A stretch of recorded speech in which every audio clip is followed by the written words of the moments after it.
हिमाचल विधानसभा के बाहर लगाए गए खालिस्तानी झंडों के मामले में प्रदेश सरकार एक्शन मोड में आ गई है। जी हां, जहां बॉर्डर सील कर दिए गए हैं, तो वहीं सिख फॉर जस्टिस के प्रमुख गुरवंत सिंह पन्नू के खिलाफ हिमाचल प्रदेश पुलिस इंटरपोल की मदद से रेड कॉर्नर नोटिस जारी करेगी। जांच में सामने आया है कि पन्नू यूएसए से वेब पोर्टल का इस्तेमाल कर धमकी भरे संदेश भेज रहा है। अब धर्मशाला विधानसभा परिसर में खालिस्तान के झंडे लगाए जाने और धमकी भरे संदेश भेजने की घटना के बाद पन्नू के खिलाफ ये बड़ी कानूनी कार्रवाई की जा रही है। जी हां, सरकार शीघ्र ही संबंधित अभियोग में कानूनी प्रक्रिया के अनुसार पन्नू के खिलाफ आरोप पत्र तैयार करके अदालत में पेश करेगी। राज्य पुलिस मुख्यालय ने सोमवार को इंटरपोल को पत्र लिखकर पन्नू के बारे में जानकारी मांगी है। खालिस्तानी समर्थक पन्नू विदेश में बैठकर सोशल मीडिया और आधुनिक संचार तकनीकों के माध्यम से आम जनता, जनप्रतिनिधियों के मोबाइल नंबरों व सोशल मीडिया खातों पर धमकी भरे संदेश भेज रहा है। आपको बता दें कि जुलाई 2021 के आखिरी सप्ताह में उसने प्रदेश के कुछ लोगों, पत्रकारों और जनप्रतिनिधियों को 1 मिनट का रिकॉर्ड किया हुआ संदेश मोबाइल नंबरों पर भेजा था। इसमें 15 अगस्त को तिरंगा न फहराने की धमकी दी गई थी। आपको ये भी बता दें कि जुंगा लैब में ऑडियो संदेश की आवाज पन्नू की पाई गई है। ये तथ्य भी सामने आया है कि ये संदेश यूएसए के एक वेब एप्लीकेशन का उपयोग करते हुए प्रेषित किया गया है। 1 जुलाई 2020 को भारत सरकार ने पन्नू को संशोधित यूएपीए कानून के तहत आतंकवादी घोषित किया है। आपको बता दें कि हिमाचल प्रदेश पुलिस इस मामले में अंतर्राष्ट्रीय आपराधिक कानून के अनुसार प्रक्रिया अमल में ला रही है। पुलिस भर्ती पेपर लीक मामले में कांग्रेस लगातार भाजपा को घेरने में जुटी है। जी हां, कांग्रेस प्रचार कमेटी के अध्यक्ष सुखविंदर सिंह सुक्खू ने आरोप लगाया कि भाजपा शासन में ड्रग व खनन माफिया के बाद पेपर लीक माफिया दनदना रहा है।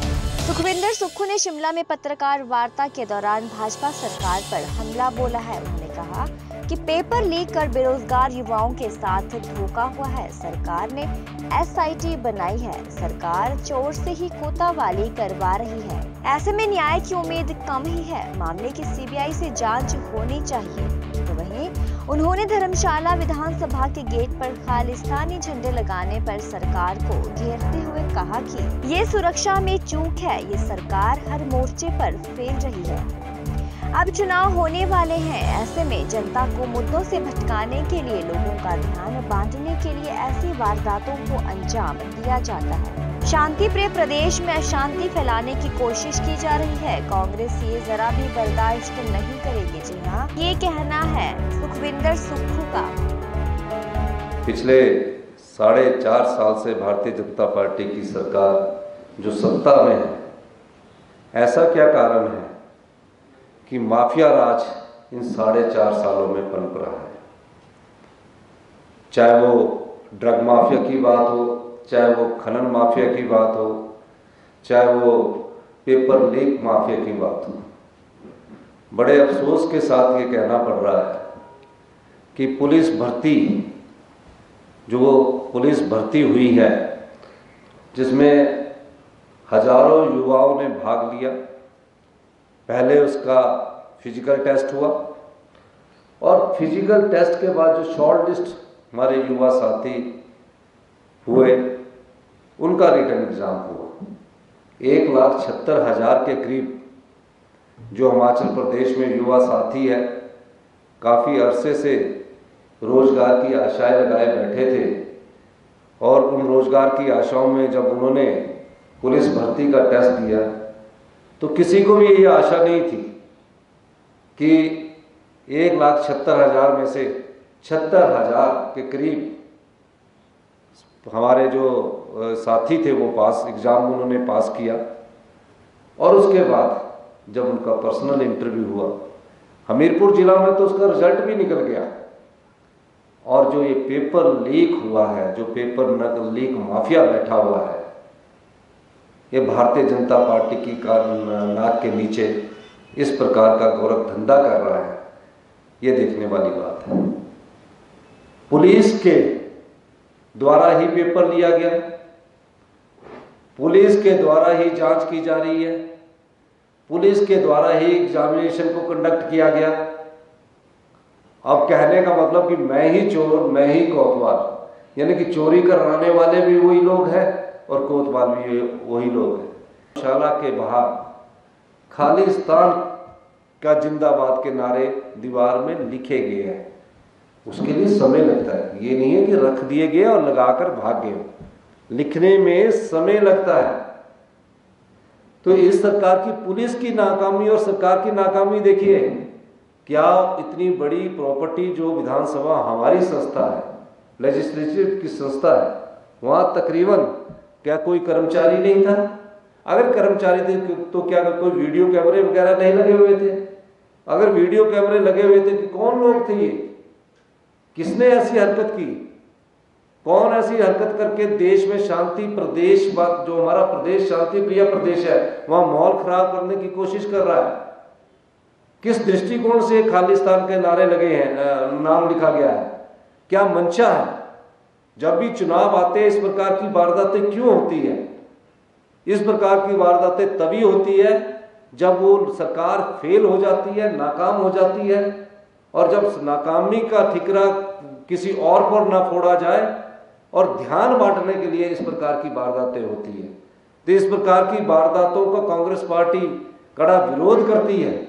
एबीवीपी हिमाचल प्रदेश के प्रदेश मंत्री विशाल वर्मा ने कहा कि हिमाचल में वर्ष 1982 के बाद 40 वर्षों के उपरांत शिमला में होने जा रही है अखिल भारतीय विद्यार्थी परिषद वर्ष में 2 बार अपनी राष्ट्रीय कार्यकारी परिषद की बैठक का आयोजन करती है।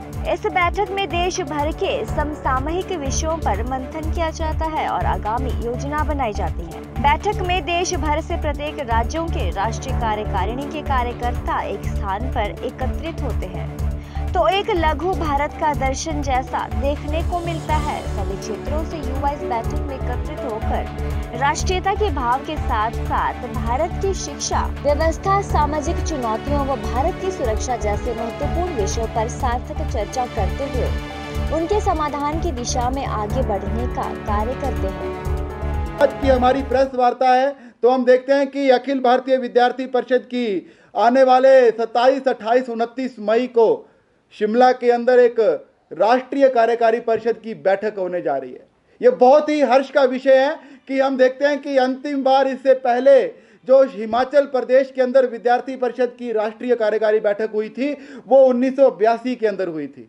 लगभग 40 वर्षों के उपरांत, 40 वर्षों के लंबे अंतराल के बाद हिमाचल प्रदेश को एक बार पुनः राष्ट्रीय स्तर की इस राष्ट्रीय कार्यकारी बैठक को आयोजित करने का सौभाग्य प्राप्त हुआ है। और उस सौभाग्य को हम देखें कि लगभग अप्रैल महीने से ही शिमला शहर के अंदर विद्यार्थी परिषद के कार्यकर्ताओं ने इस एनईसी की बैठक को लेकर तैयारियां शुरू कर दी है। इस बैठक को लेकर हिमाचल प्रदेश के शिमला शहर के 200 कार्यकर्ता इसकी तैयारियां, चाहे वो यातायात व्यवस्था हो, उन देश भर से आने वाले प्रतिनिधियों के लिए, चाहे वो उनके ठहरने की व्यवस्था हो या फिर उनके लिए कार्यक्रम की व्यवस्था हो, ऐसे विभिन्न प्रकार की व्यवस्थाओं को बांटते हुए 200 कार्यकर्ता उन कार्यकर्ताओं के लिए, देश भर से आने वाले प्रतिनिधियों के सम्मान के लिए, उनकी उस बैठक के लिए लगे हुए हैं। और पूरे कार्यकर्ताओं के अंदर एक उत्साह का वातावरण भी बना हुआ है। हम देखते हैं कि जब अखिल भारतीय विद्यार्थी परिषद की किसी भी बैठक, राष्ट्रीय बैठक के अंदर जब पूरे देश भर के कोने कोने से राष्ट्रीय स्तर के राष्ट्रीय कार्यकारिणी के सदस्य पदाधिकारी जब एकत्रित होते हैं तो एक लघु भारत का दर्शन भी हमें देखने को मिलता है। चाहे वो पूर्वोत्तर का क्षेत्र हो, चाहे वो दक्षिण भारत का क्षेत्र हो, चाहे वो विभिन्न क्षेत्रों से आने वाले कार्यकर्ता, आने वाले युवा, आने वाले विद्यार्थी जब एक स्थान पर एकत्रित होते हैं और राष्ट्रीयता के भाव के साथ देश की शिक्षा के विषय में, देश की सुरक्षा के विषय में, देश की समरसता के विषय में अपना चिंतन करते हुए आने वाले समय में जो देश की चुनौतियां हैं, जो देश की समस्याएं हैं, उन समस्याओं से कैसे निपटारा जा सके, उनका समाधान कैसे किया जा सके, उनके समाधान की ओर आगे बढ़ने की योजना बनाते हैं। तो एक लघु भारत का दर्शन आप सभी को उस बैठक के अंदर देखने को मिलेगा। हम कहते भी हैं कि विविधता में एकता, भारत के अंदर जो उदाहरण दी जाती है वो उदाहरण का साक्षात अगर आपने करना होगा तो आप अखिल भारतीय विद्यार्थी परिषद की उस राष्ट्रीय कार्यकारी परिषद में आकर देख सकते हैं कि किस तरह देश के कोने कोने से आए हुए युवा विद्यार्थी, अलग अलग भाषा बोलने वाले, अलग अलग वेशभूषा वाले, अलग अलग धर्म, अलग अलग क्षेत्रों से आने वाले लोग जब एक भारतीयता के भाव के साथ एक जगह पर बैठते हैं तो एक भारत का दर्शन हमें देखने को मिलता है। और वास्तव में यही भारत है कि विविधता होने के बाद भी हम एक हैं। इस एकता के भाव के साथ इस बैठक को आने वाली 27, 28, 29 मई को शिमला के अंदर आयोजित किया जा रहा है। इस बैठक का प्रारूप भी बन चुका है। उस बैठक के प्रारूप के तहत बैठक से पूर्व 25 मई को होटल पीटरऑफ के अंदर हमारी केंद्रीय कार्य समिति की बैठक का आयोजन होगा। उसी के साथ जब देश भर के प्रतिनिधि शिमला के अंदर आएंगे तो शिमला की हिमाचल की लोक संस्कृति, हिमाचल के लोक गीत, हिमाचल के लोक नृत्य, ऐसा एक नागरिक अभिनंदन समारोह हमने होटल पीटरऑफ में 26 तारीख की शाम को रखा है। 26 तारीख की शाम को ऐसे हिमाचल की सांस्कृतिक दर्शन, हिमाचल की जो भी लोक संस्कृति है, उन लोक संस्कृति से हम पूरे देश भर से आने वाले प्रतिनिधियों को अवगत करवाएंगे। और एक नागरिक अभिनंदन समारोह के तहत शिमला शहर के नागरिक, आप सभी मीडिया बंधुओं को भी वहां आमंत्रित करते हुए एक सांस्कृतिक कार्यक्रम का आयोजन किया जाएगा। उसके बाद 27, 28, 29 मई जो 3 दिन हमारी राष्ट्रीय कार्यकारी परिषद की बैठक रहने वाली है, उस राष्ट्रीय कार्यकारी परिषद बैठक को शिमला के सरस्वती विद्या मंदिर विकास नगर स्कूल के अंदर आयोजित किया जाएगा। इन 3 दिनों के अंदर वहां पर राष्ट्रीय स्तर पर विद्यार्थी परिषद पूरे देश भर के समसामयिक विषयों को लेकर एक चिंतन करेगी। पूरे देश भर के विषयों को लेकर एक सुझाव एकत्रित करते हुए वहां पर 2-3 महत्वपूर्ण प्रस्ताव भी पारित किए जाएंगे। उन प्रस्तावों के अंदर चाहे वो भारत का वर्तमान शैक्षिक परिदृश्य हो, उन प्रस्तावों के अंदर चाहे भारत का वर्तमान परिदृश्य हो, अनेकों ऐसे विषयों को लेकर, चाहे खेल का क्षेत्र हो, ऐसे विषयों को लेकर विद्यार्थी परिषद इस बैठक के अंदर प्रस्ताव भी पारित करेगी। और इन 3 दिनों की बैठक के अंदर एक योजना भी आने वाले समय में देश भर के अंदर विद्यार्थी परिषद क्या करेगी उसको लेकर योजना बनाई जाएगी। तो वहीं सीएम जयराम ठाकुर की अध्यक्षता में आयोजित प्रदेश मंत्रिमंडल की बैठक में आयुष विभाग में आयुर्वेदिक चिकित्सा अधिकारियों के 200 पद भरने का निर्णय लिया गया है। इसमें 100 पद सीधी भर्ती के माध्यम से और शेष 100 पद बेचवार आधार पर भरे जाएंगे। बैठक में आयुष विभाग में अनुबंध आधार पर आयुर्वेदिक फार्मासिस्ट के 100 पद भरने का भी निर्णय लिया गया है। इन 100 पदों में से 52 पद सीधी भर्ती के माध्यम से और शेष 48 पदों को बैचवार आधार पर भरा जाएगा। तो वहीं मंत्रिमंडल ने कांगड़ा जिला के खुंडिया में नया विकास खंड कार्यालय खोलने और इसके सुचारू संचालन के लिए विभिन्न श्रेणियों के 14 पद सृजित कर उन्हें भरने का फैसला लिया है। इस विकास खंड के अधीन 20 पंचायतें होंगी। मंत्रिमंडल ने पंचायती राज विभाग के सुचारू संचालन के लिए विभिन्न श्रेणियों के 32 पदों को भरने का भी फैसला किया है। बैठक में राज्य निर्वाचन आयोग में हिमाचल प्रदेश कर्मचारी चयन आयोग के माध्यम से अनुबंध आधार पर कनिष्ठ कार्यालय सहायक यानी कि IT के 6 पद भरने को स्वीकृति प्रदान की गई है। राज्य के प्रत्येक जिले में ग्रामीण विकास कार्यालय के परियोजना निदेशक के कार्यालय को सुदृढ़ करने के लिए ग्रामीण विकास में विभिन्न श्रेणियों में 25 पदों को भरने को स्वीकृति प्रदान की गई है। मंत्रिमंडल ने जो शास्त्रीय टीचर्स हैं उनको TGT संस्कृत जो है वो पदनाम देने के लिए जो है वो स्वीकृति प्रदान की है। मंत्रिमंडल ने government girls senior secondary school Bhangrotu जो मंडी जिला में है वहां पर विज्ञान की कक्षाएं शुरू करने को मंजूरी प्रदान की है। मंत्रिमंडल ने फिर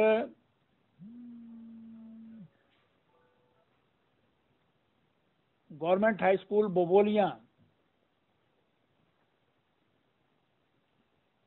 नहर सवार,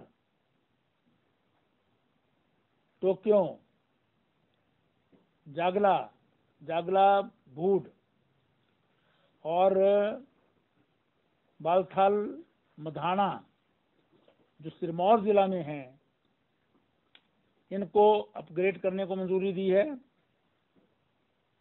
और साथ ही साथ गवर्नमेंट हाई स्कूल मलाना जो कुल्लू जिला में है, इसको भी गवर्नमेंट सीनियर सेकेंडरी स्कूल में अपग्रेड करने को मंजूरी प्रदान की है। गवर्नमेंट हाई स्कूल खौली मंडी जिला में है, इसको सीनियर सेकेंडरी स्कूल में अपग्रेड करने को मंजूरी प्रदान की है। गवर्नमेंट मिडिल स्कूल तुलाथच और जौरना जो मंडी जिला में है, और गवर्नमेंट मिडिल स्कूल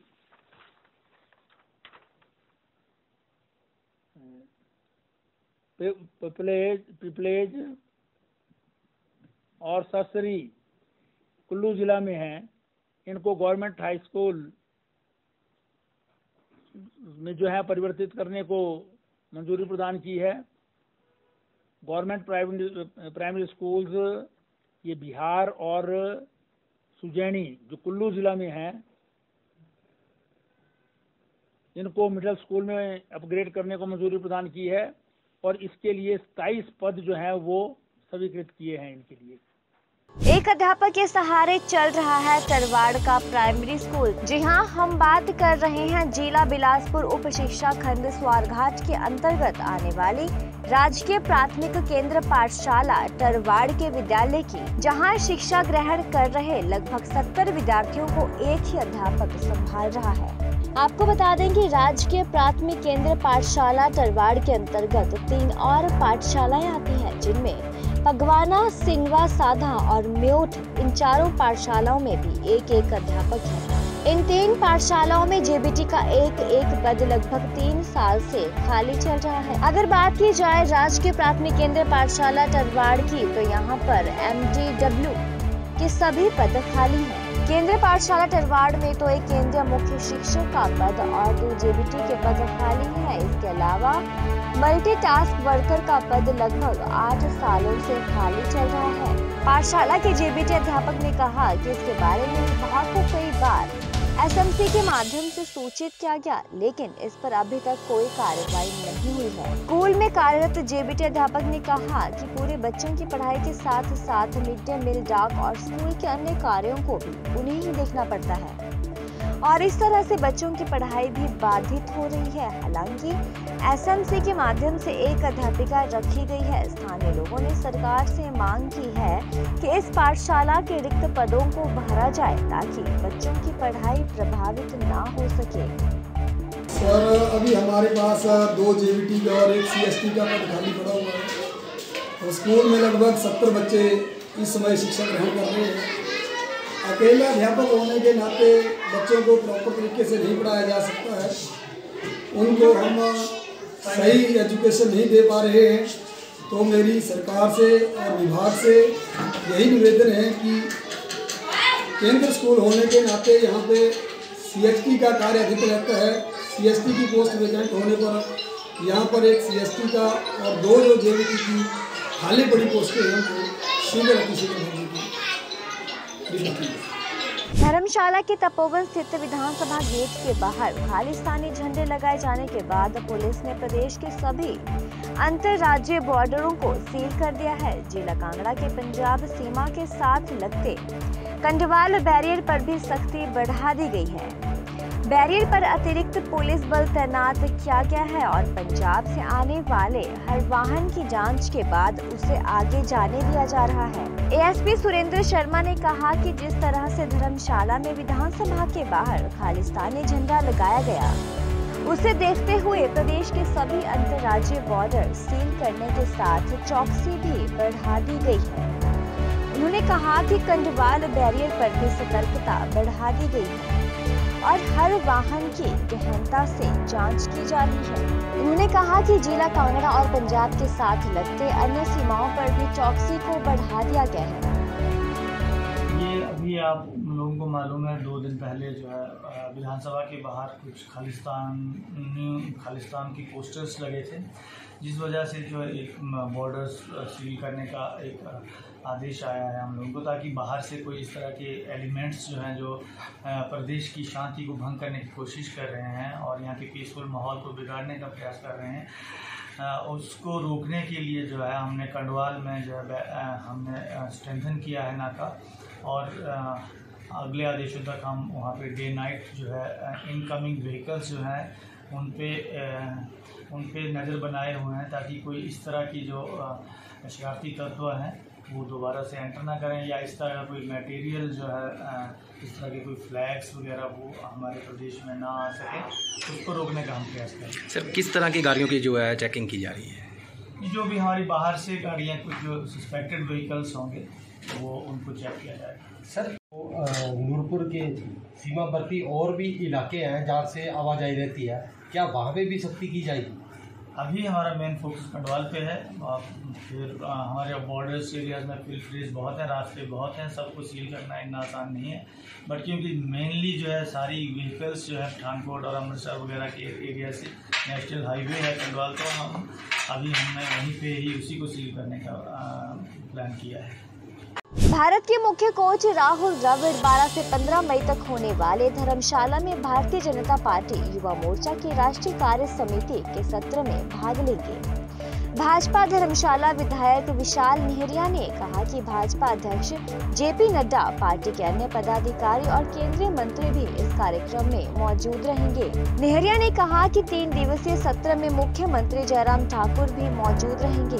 सत्र में देश भर से 139 प्रतिनिधि अपनी उपस्थिति दर्ज कराएंगे। भाजपा युवा मोर्चा की राष्ट्रीय कार्य समिति धर्मशाला में 12 से 15 मई तक होगी। भाजपा का राष्ट्रीय नेतृत्व और हिमाचल प्रदेश का नेतृत्व इसमें शामिल होगा।